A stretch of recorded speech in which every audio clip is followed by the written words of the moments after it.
ये विवाह इस सुंदर की आंखों के सामने होगा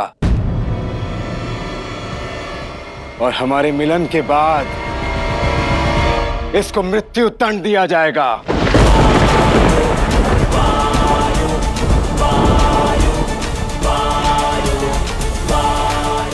सैनिकों, पकड़ कर ले जाओ इसे और बांध दो ले जाकर जहां हमारे विवाह की बेदी बनेगी, ताकि हमारी विवाह की तैयारियां ये अपनी आंखों से देख सके।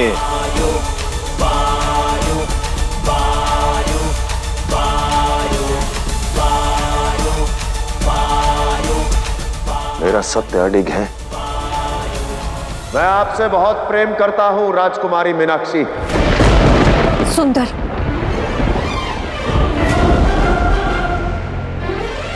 और मुझसे अधिक योग्य वर इस संसार में आपके लिए कोई भी नहीं।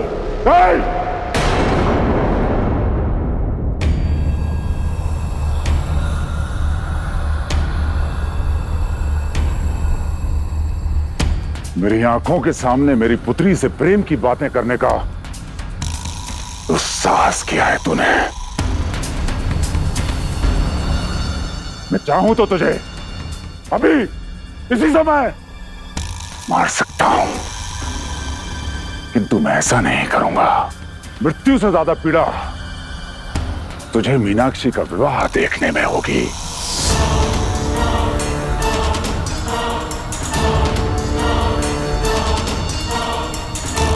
वो पीड़ा मैं तुम्हारी आंखों में देखना चाहता हूं।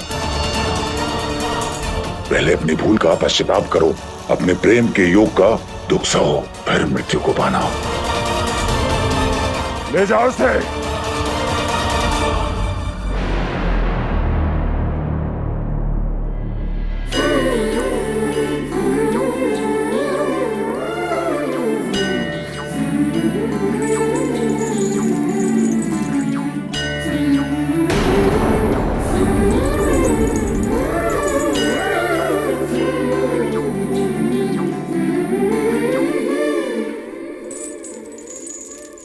गुरुदेव, कहीं ये सुंदर शिव ही तो नहीं?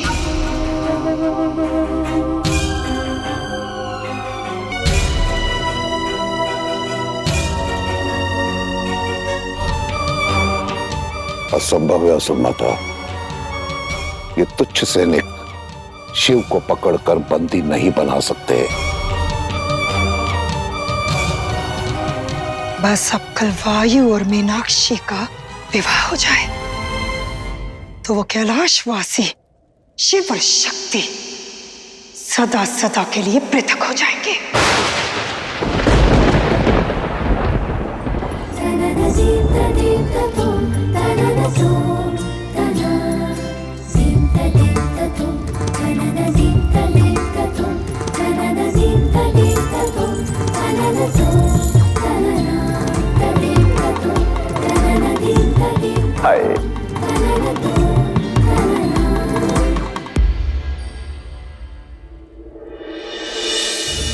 सुंदर असुरराज का बंदी है। हमें उसकी सहायता करनी चाहिए। किंतु कैसे? असुरराज से लड़ने की सामर्थ्य नहीं है हमें। वो अपनी मोहित करने की शक्ति से किसी भी स्त्री को अपनी पत्नी और पुरुष को अपना दास बना सकता है। हम करें भी तो क्या करें? किंतु सुंदर का क्या? कितना कुछ किया हमारे लिए, अब बारी हमारी है। क्यों ना हम सब उसकी सहायता के लिए रुद्राभिषेक करें? हाँ, ये उचित रहेगा। कल प्रातः काल ही हम पूजा प्रारंभ कर देंगे। हाँ हाँ, अवश्य अवश्य करेंगे। ठीक है, हम सुंदर के लिए इतना तो कर ही सकते हैं।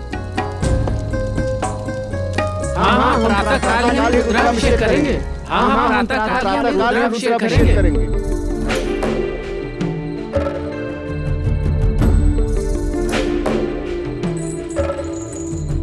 ध्यान करके जो रखे है ध्यान सृष्टि का,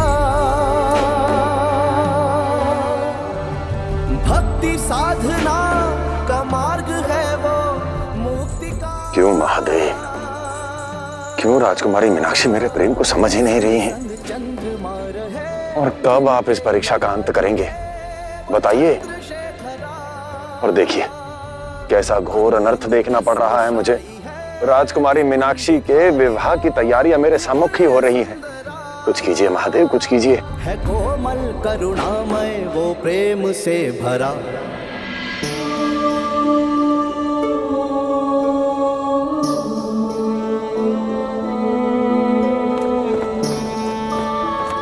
ये तो बड़े ही जोरों शोरों से तैयारियों में लगे हुए हैं।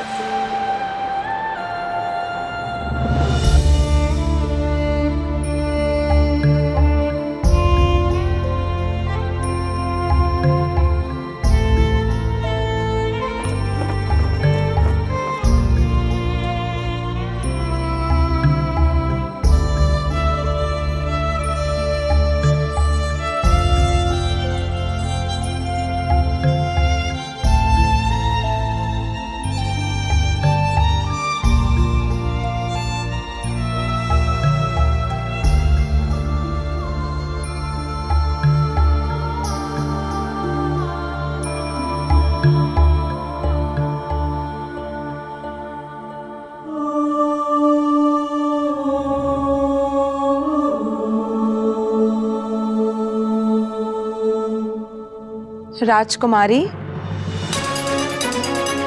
सोचिए, जो सुंदर आपकी सौगंध सुनकर इतने बाण सहन कर गया, उसका प्रेम कितना विशाल होगा। आपके विवाह से उत्पन्न उसकी पीड़ा कितनी विशाल होगी।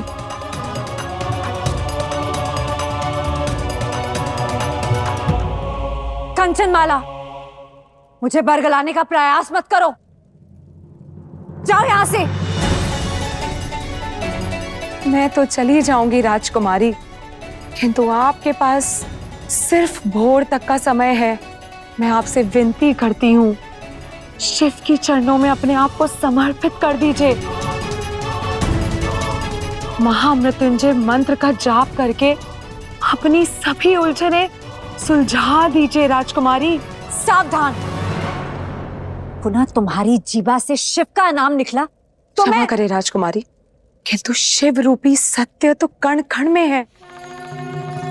केवल एक बार विश्वास करके अपने आप को उनके चरणों में समर्पित कर दीजिए।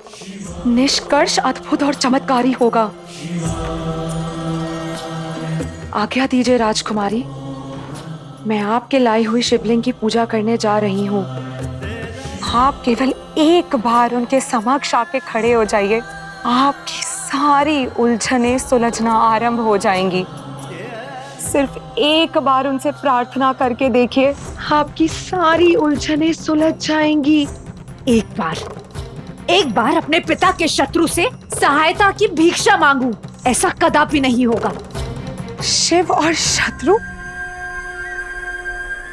अगर शत्रु शिव जैसा होना राजकुमारी, तो उनसे सहायता मांगने में कैसी झिझक? शिव शत्रु हो ही नहीं सकते। शिव को आप शत्रु भाव से भी पुकारेंगी तो भी वो अवश्य आएंगे, क्योंकि हर संकट का एक ही उपाय है। ओम नमः शिवाय, ओम नमः शिवाय, ओम नमः शिवाय।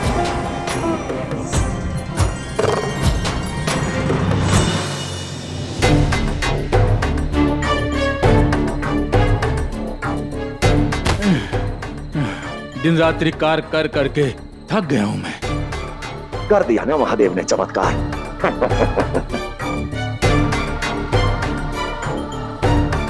रे बंधु, थक गए हो क्या?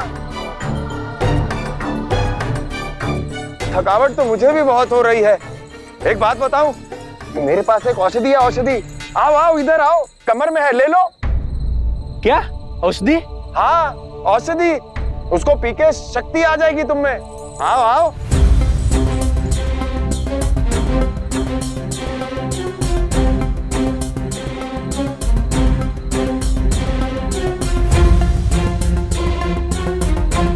लो लो।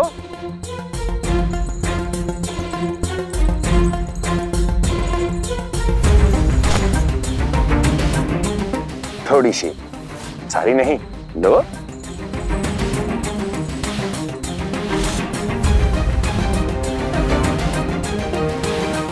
औषधि औषधि, इसे घोट के खा जाओगे, शक्ति मिलेगी, तृप्ति आएगी, शांति प्राप्त होगी। खा जाओ।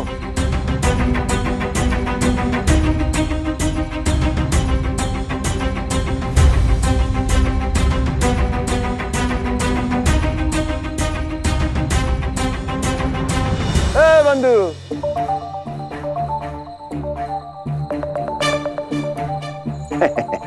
उचित है।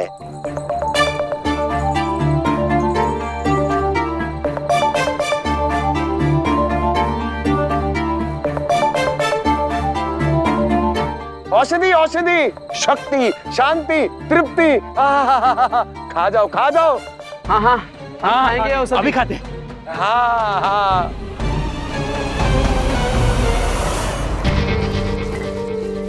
औषधि।